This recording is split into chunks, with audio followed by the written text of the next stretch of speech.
All right, so today we're going deep, deep into a historical event, Okay. and it's one that's, I think, often misunderstood and even maybe overlooked. Yeah, definitely. So we're talking about the 1953 Iranian coup, Mm-mm. and we're gonna, try to unpack kind of the complex motives, the players, The lawyers. and the impacts. I think this event had not just on Iran, but really on global politics. What do you think? I think it's amazing that this one single event that doesn't get, you know, the big headlines in the history books, really, when you look at it, reveals so much about kind of the shifting power at the time. Yeah. The Cold War, Yeah, the rise of these covert operations, absolutely. and this long shadow of colonialism, I think. Yeah, it's fascinating.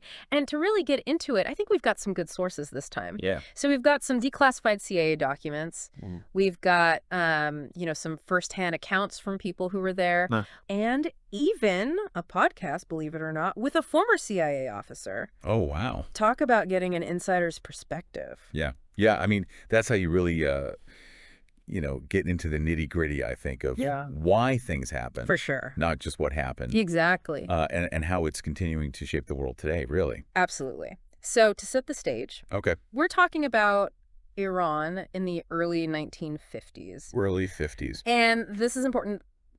Iran wasn't the, theocracy we see today. Yeah. Yeah. It had a parliament. They had diverse political factions.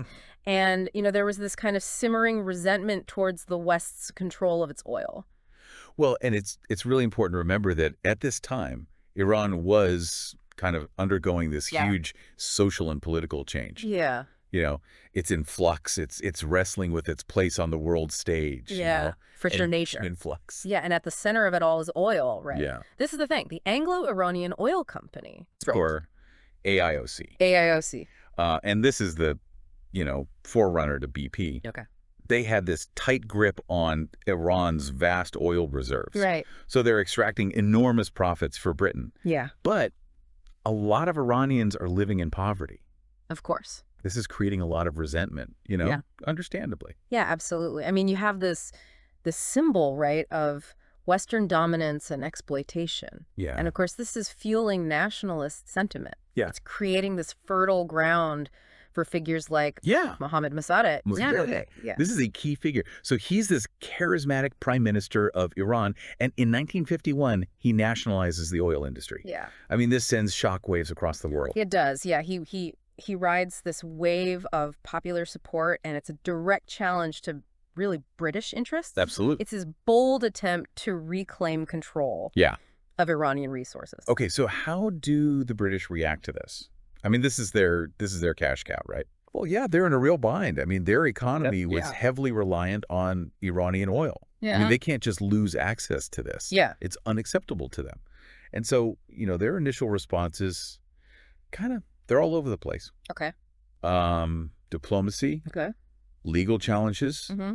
I mean, they even considered a full-blown invasion. Whoa, an invasion. That seems a bit extreme. Yeah, it does now. But I mean, you have to remember, this is the mindset Yeah. at the time. Yeah, for sure. But ultimately, they deem a covert operation as the most viable option. Okay.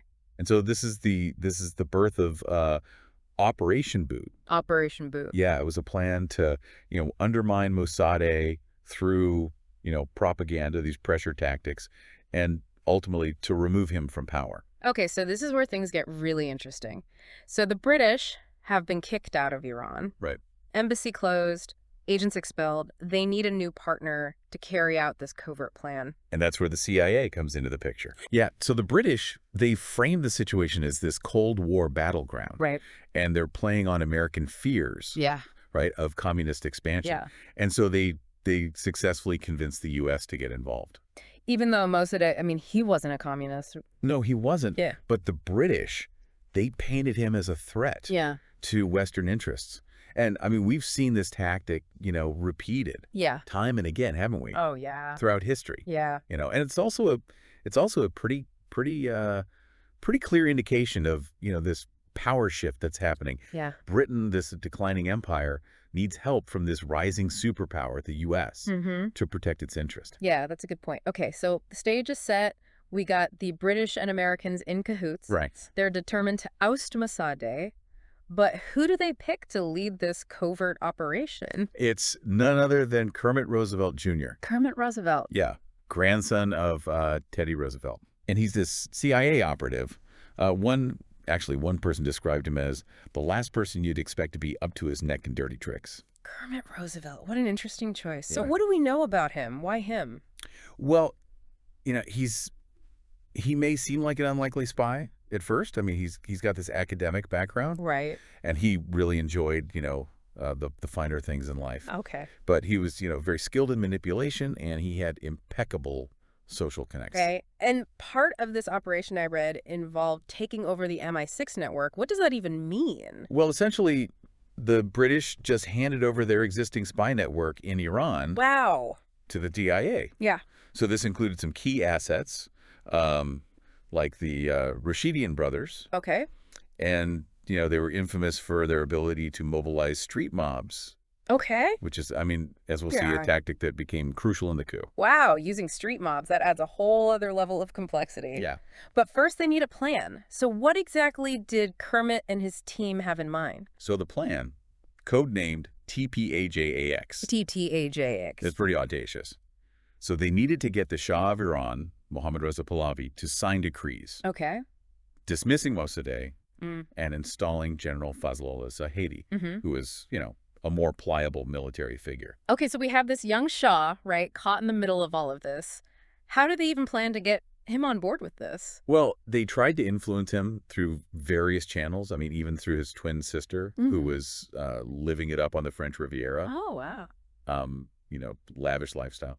But these attempts, they failed. Okay. The Shah, he was hesitant. He was torn. I mean, he was afraid of Mossadegh's popularity. Yeah. Right. But he was also, thinking about the potential consequences of aligning himself with these foreign powers. So it sounds like they're facing quite a few roadblocks right from the start. Yeah, they are. The situation's getting pretty precarious. And so Kermit, realizing this urgency, he takes a gamble.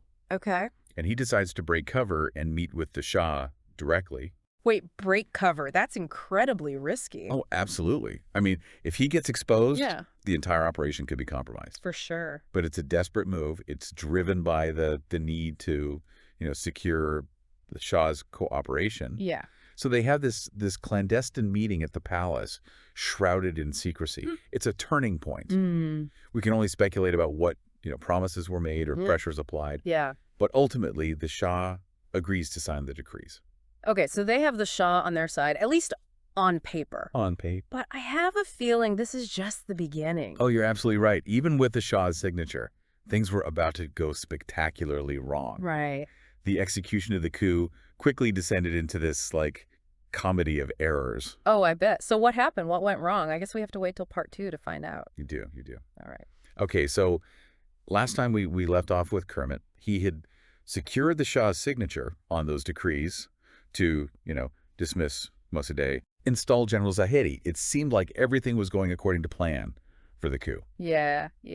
But, as we'll see, appearances can be deceiving. Oh, I bet. Very deceiving. Okay, so they had these signed decrees, right? Yeah. These are like the legal tools to pull off the coup. Exactly. So what happens next? Well, the idea was to deliver these decrees to, key figures, institutions. Okay. To kind of, make it all seem legit. Right. But the actual execution, it was, plagued with mishaps. Okay. Delays. Almost like fate was conspiring against them. I love when things go sideways. Tell me more. Oh, it gets way sideways. Oh. So first there was this delay with the courier carrying the decrees. Okay.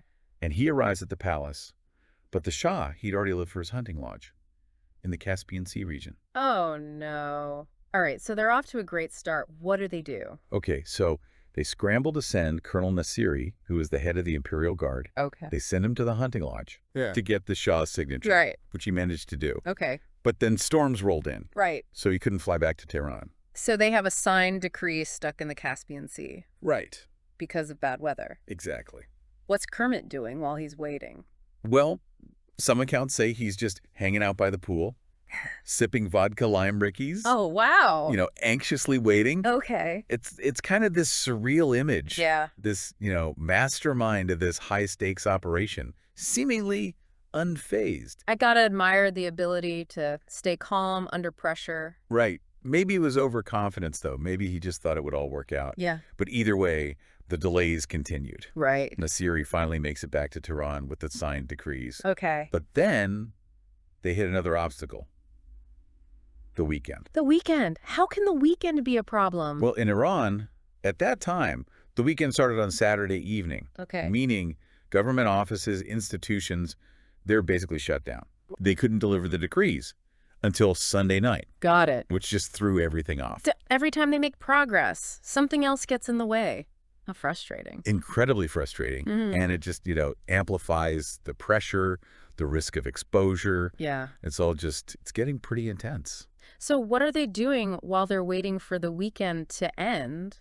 Surely they weren't just sitting around, having more cocktails. Well, according to some accounts, there was quite a bit of drinking going on. Okay. They even started singing Broadway show tunes. Right. Including Luck Be a Lady Tonight, Guys and Dolls. Seriously, they're in the middle of a coup singing show tunes. I mean, it does seem strange. But you have to think the pressure they must have been under. Right, yeah. I mean, they needed some release. Yeah, some way to just de-stress. Some distraction. Exactly. I get it. Even spies need a little musical therapy. Right. All right, so the weekend finally ends. They got the signed decrees, and they're ready to go. What happens Sunday night? Nothing. Silence. What? There was no word, no confirmation that the coup was underway. Oh, boy. As morning broke, on August 16th, this sense of dread just settled over the villa where they were all holed up. Oh, no. That doesn't sound good. What happened? Did it fall apart? In a way, yes. Yeah. So Kermit, hungover, increasingly anxious. Okay. He turns on the radio. Oh. And instead of hearing General Zahedi announcing, the change in leadership, he hears Mosaddegh proclaiming victory over a coup attempt. So their plan had been discovered. And now Mosaddegh is using this to his advantage. Exactly. What do they do? Panic sets in. They realize they've miscalculated badly. The Shah, convinced the coup has failed, fearing for his life, he flees the country. Oh, wow. Pilots his own plane to Baghdad. So their key player has abandoned them. He's on the run. This is a major blow to the operation. Devastating setback. And the CIA, fearing a complete meltdown, they send a message to Kermit, give up and get out. Yeah. Cut your losses. Flee Iran before it's too late. I imagine escaping Iran at that point would have been incredibly difficult. Oh, absolutely. Not to mention dangerous. So what does Kermit do? Does he follow orders? Well, remember Kermit. Yeah. The man who broke cover to meet with the Shah, who, stayed calm while delays piled up. Right. He wasn't backing down. Okay. He sends a defiant message back to headquarters. The Shah will be back in no time. Love and kisses from all the team. He defied orders. That's gutsy. But what's his plan? How can he salvage this when everything is falling apart? He's got to improvise, adapt. Okay. And he knew time was running out. Mosaddegh, he was going to be consolidating his power with every passing hour. Yeah. So he's in a race against time, facing these impossible odds. And the CIA, they're breathing down his neck. So what was his next move? He realized he had one crucial asset. Okay. The decrees signed by the Shah. Right. That was his trump card. Proof that their actions, at least on paper, were legitimate.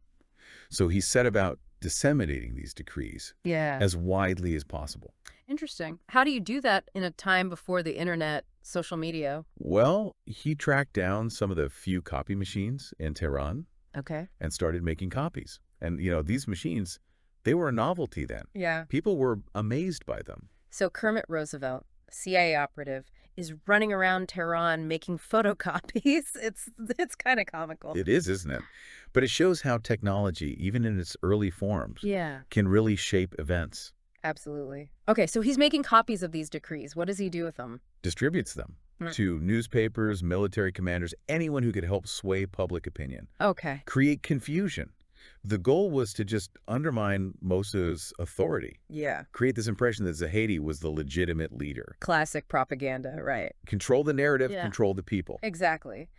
But while all of this is going on, right, he's got another problem. He's got to find General Zahedi. Right. The guy they're trying to install as prime minister, where is he? He's in a basement. Oh, no, don't tell me. In his pajamas. You're close. He was in his underwear. Seriously, this whole coup seems to involve a surprising amount of sleepwear. It's a strange detail. Yeah. I know. But it kind of shows that even in the midst of these high-stakes events, human nature finds a way to shine through. Yeah, for sure. Okay, so they find Zahedi. Right. In his underwear. Yes. What do they do next? I imagine they didn't leave him down there. No, they bundle it into a tank. Okay. And head to the radio station. Key objective, right? Makes sense. Control the airwaves, control the message. Right. But they didn't just, waltz in and take it over. No. Things rarely go that smoothly. And this is where we encounter another blunder. Oh, okay. I'm on the edge of my seat. Tell me. Okay, so before Zahedi goes on air, right, they wanted to play some triumphant music. Okay. To kind of, introduce him. Right. Create a dramatic atmosphere. Sure. Someone grabs a random record from the U.S. Embassy. Okay. Thinking it'd be some martial music. Oh, I have a bad feeling about this. What was on the record? The Star-Spangled Banner. You're kidding. They accidentally played the American national anthem Was. on Iranian radio. Yes. During a covert coup. Yes. Talk about blowing their cover. Major blunder. They quickly realized their mistake and switched it off. Yeah. But the damage was done. Wow. I mean, this incident confirmed the suspicions of many Iranians that the Americans were behind it. Yeah. It undermined the whole operation. It could have led to his failure. Wow. Just when you think this story couldn't get any wilder, it does. So they played the wrong music, but eventually they get Zahedi on air. Right. What happens next? Do people believe him? Well, that's where things get even more complicated. Remember the Rashidian brothers? Yeah, the street mob guys? Exactly. They're busy at work. Okay. Using CIA funds to stir up unrest in Tehran. So they're like creating chaos to make it look like there's widespread support for the coup. Precisely. They're organizing protests. They're clashing with Mosaddegh supporters. Just creating a sense of instability. And here's the interesting part. Yeah. Some of these mobs were actually pretending to be pro-Mosaddegh. Wait, what? Rioting in his name to further destabilize things. So they're creating fake pro-Mosaddegh riots to make him look bad. That's pretty dirty. It was a calculated tactic. Yeah. Just to undermine him even further. Yeah. Create this illusion of widespread discontent. Right. And to make matters worse, or better, depending on your perspective, the U.S. ambassador pays Mosaddegh a visit. Hold on. The U.S., who's secretly funding this unrest, is pretending to be concerned about it? That's incredibly audacious. It was a bold move, but it worked. Okay. Mosaddegh, he thinks they're genuinely concerned. Right. Orders his supporters off the streets. Oh, no. Which plays right into the coup plotters' hands. Wow. Okay, so they clear the streets of Mossadegh's supporters. Yes. What happens next? Is this when the tide turns? Well, remember the Shah. Yeah, he's in Baghdad. He ends up in Rome. Okay. And he has a rather unexpected encounter. Okay. He's checking into his hotel. And guess who's checking in at the exact same time? I don't know who. Alan Dulles. No way. Yeah. The head of the CIA. The head of the CIA. What a coincidence. Was it really a coincidence, though? Officially, Dulles was on a European vacation. Okay. But the timing of this, with everything going on in Iran, it makes you wonder if it was truly unplanned. Right. Whether it was planned or not, running into the head of the CIA must have been reassuring. Oh, absolutely. I mean, it sends a clear message. Yeah. The Americans are still backing him. Okay, so the Shah is back in the game, mentally at least. Mentally. What's it like back in Tehran? Tuesday, August 18th, comes to a close, and the situation's still tense. Yeah? I mean, the outcome of the coup, it's hanging in the balance. Right. Kermit, despite receiving another order from Washington to abandon the mission, He's still there. he remains defiant. He assures headquarters everything's under control, Okay. even though it's really not clear if that's true. Yeah. So it all comes down to Wednesday, August 19th, Quite. the final showdown. Is Who's going to win? right. Mosaddegh or the forces against him? Exactly. I can't wait to hear what happens. Last time we left things off, it was getting pretty tense. It's Wednesday, August 19th. So this is the day of reckoning in Tehran. Yeah. Kermit, he's defying orders. He wants to see this thing through. Right. The Shah is watching anxiously from Rome. Yeah. What happens? So the streets of Tehran basically become a stage for this showdown. Oh.